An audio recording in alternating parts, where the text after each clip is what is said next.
So iba talaga kapag naka-tripod siya mga boss. Mas malayo ang bato.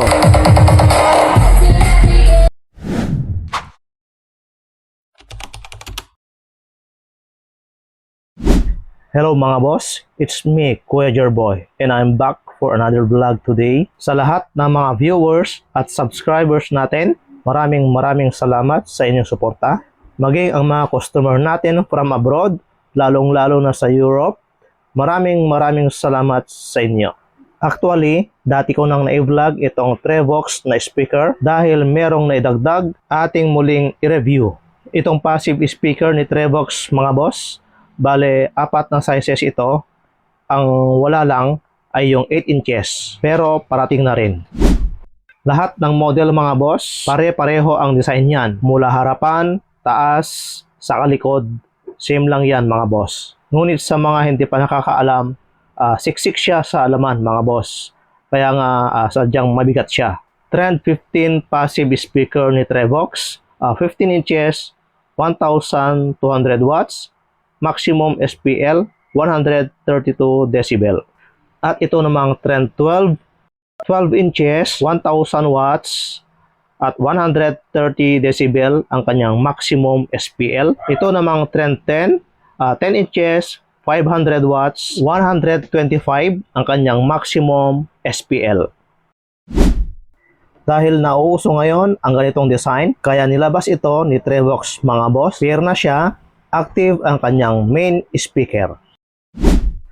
Tulad sa ibang brand, sa ibabaw din nakalagay ang kanyang mga tone control. Dahil compact design siya mga boss. Ang kanyang specification, model, Trio 10 or Trio 10. 10 inches, 600 watts, bale 3-way na siya. Bluetooth, saka meron na siyang mic at guitar input.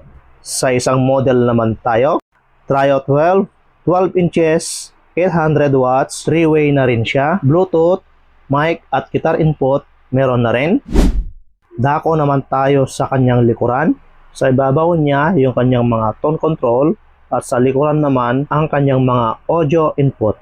Tanong, Kuya Jerboy, paano naman ang service after sales ni Trevox once nagkaroon ng concern sa unit? Sagot, sa mga speakers, 6 months service warranty, amplifiers, 6 months parts and service warranty, or kahit out of warranty, pwede ka pa rin matulungan ni Trevox mga boss. Dahil ang habol natin ay ang mga pyesa, dahil hindi nakukuha kung saan-saan.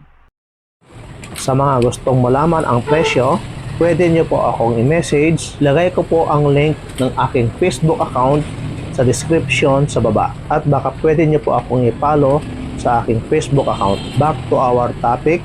Kaya tayo naglatag ng speaker stand dahil yung Trio 10 saka 12 ay meron siyang flanger sa ilalim. So bakit nga ba kailangang lagyan ng speaker stand? Remember, mas malayo kasi ang bato ng sounds ang isang speaker once nakatripod siya kesa nakalapag lang sa baba, gagapang lang ang kanyang audio. Kaya hindi siya masyadong makalayo. Unless kung sa woofer mismo, kailangang nakalapag lang siya para gagapang ang kanyang bass. So iba talaga kapag naka-tripod siya mga boss. Mas malayo ang bato.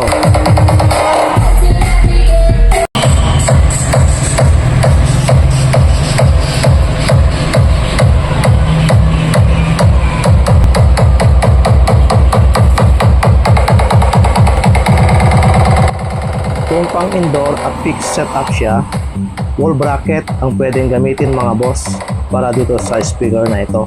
Kung pang outdoor naman at palipat-lipat, itong speaker stand, yan ang magandang gamitin. Sana nakapagbigay ako ng konting kaalaman mga boss. Hanggang sa muli, maraming salamat.